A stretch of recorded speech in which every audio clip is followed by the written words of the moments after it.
Facebook, YouTube, Twitter अथवा अरू social मिडियाहरूमा अहिले एकदमै चलिरहेको टेक न्युज भनेको विन्डोज 11 लिक भनेर।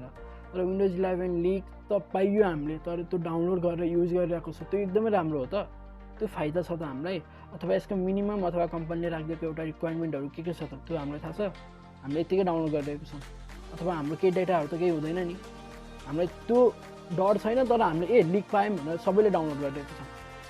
तर आजको यो भिडियोमा हामीले त्यो लिक डाउनलोड गर्नु हो राम्रो हो या होइन भनेर चाहिँ म यो भिडियोमा बताउँदैछु। र सबैलाई स्वागत छ टेक वर्ल्ड नेपालीमा।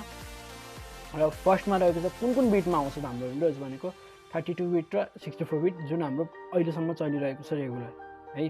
र रिलिज डेट भनेको कहिले छ भन्दा अब आउन लागेको 2021 जुन 24मा एउटा मिटिङ हुँदैछ। माइक्रोसफ्टले आफ्नो एउटा इभेन्ट राख्दै हुनुहुन्छ। माइक्रोसफ्टहरूले उहाँले त्यो इभेन्टमा चाहिँ विन्डोज 11को अनाउन्समेन्ट गर्नुहुन्छ अथवा लिग अनाउन्समेन्ट गर्नुहुन्छ भन्ने एकदमै आशा छ। यसरी नै हाम्रो 2015मा पनि विन्डोज 10 लन्च हुने बेलामा यसरी नै इभेन्ट राखेर उहाँले गर्नुभएको थियो। र त्यो टाइममा चाहिँ उहाँले के भन्नुभएको छ भन्दा अब हाम्रो नयाँ भर्जन ल्याउँदैनौँ, हाम्रो यही भर्जनमा चाहिँ इम्प्रुभमेन्ट आउँछ भन्नुभएको थियो। तर अहिले नयाँ भर्जन आइसकेको छ, हामीले लिगहरू पनि पाइसकेको छौँ। र यो लिगहरू हामीले अब यो विन्डोज 11 हाम्रो पेड हुन्छ कि फ्री भर्जन हामीले पाइन्छ भन्दा जुन हाम्रो पहिला विन्डोज 10मा पनि जसरी अपडेट भएको थियो, अटोमेटिकली अपडेट आएको थियो, त्यसरी नै अपडेट आउँछ भन्ने एकदमै छ, चान्स एकदमै बढी छ। अनि हाम्रो यो युज गर्दा अथवा हाम्रो कम्प्युटरमा हुनुपर्ने रिक्वायरमेन्टहरू के छ, कसो छ त? मिनिमम रिक्वायरमेन्ट अथवा कम्पनीको रिक्वायरमेन्ट भनेको चाहिँ नै तपाईँको मिनिमम रिक्वायरमेन्ट हुन्छ 1.2 गिगाहर्ट्जको चाहिँ नै हाम्रो सिङ्गल कोर हुनै पऱ्यो, अथवा 64 बिट अथवा 32 बिट। 32 बिट छ अथवा 32 बिट छ भने 1.2 गिगाहर्ट्ज, 64 छ भने 1.4 गिगाहर्ट्ज, त्यसमा 2 GB ऱ्याम अथवा त्योभन्दा बढी।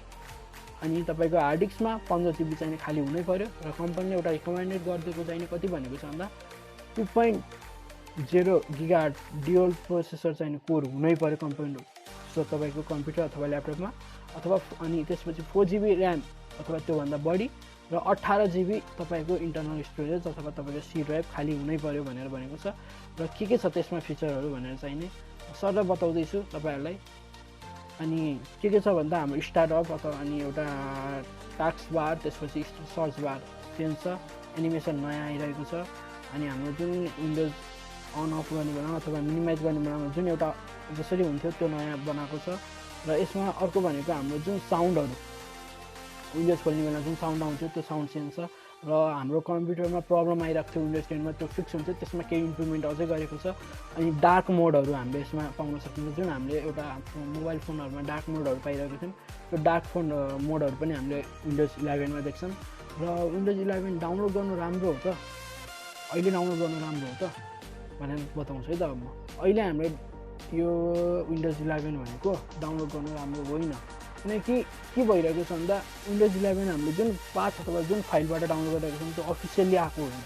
त्यो भएको कारणले त्यसमा मालवेयरहरू, भाइरसहरू धेरै हुनसक्छ। त्यसले गर्दा तपाईँहरूको कम्प्युटर एकदमै डिस्टर्ब हुन सक्ने चान्स एकदमै छ, तपाईँहरूको डेटाहरू पनि लिक हुन सक्ने चान्स हुन्छ, किनकि अभियसली भाइरस छिरिसकेपछि कम्प्युटर ह्याङ हुन्छ, यताउता हुन्छ। अनि त्यसले गर्दा पनि तपाईँहरूलाई अनि अर्को के भन्छ भन्दा विन्डोज डाउनलोड गर्नुहुन्छ र इन्स्टल गर्नुहुन्छ, इन्स्टल गर्ने बेलामा प्रब्लम आउँछ। अनि त्यही पहिलाको विन्डोजलाई चाहिँ नै रिइन्स्टल गरेर अनि हामीले मिलाउनु परिरहेको छ। कतिजनाकोमा त्यस्तो प्रब्लम भइरहेको छ। त्योभन्दा अहिले हामीले डाउनलोड नगर्ने र कहिले हुन्छ त्यसको लन्च त्यो टाइमसम्म वेट गर्ने, किनकि त्यो टाइमपछि त हामीले अभियसली युज गर्न पाइन्छ। त्यही भएर केही टाइमलाई वेट गर्नुहोस्, त्यसपछि इन्स्टल गर्नु एकदमै राम्रो हुन्छ। Thank you for watching till the and.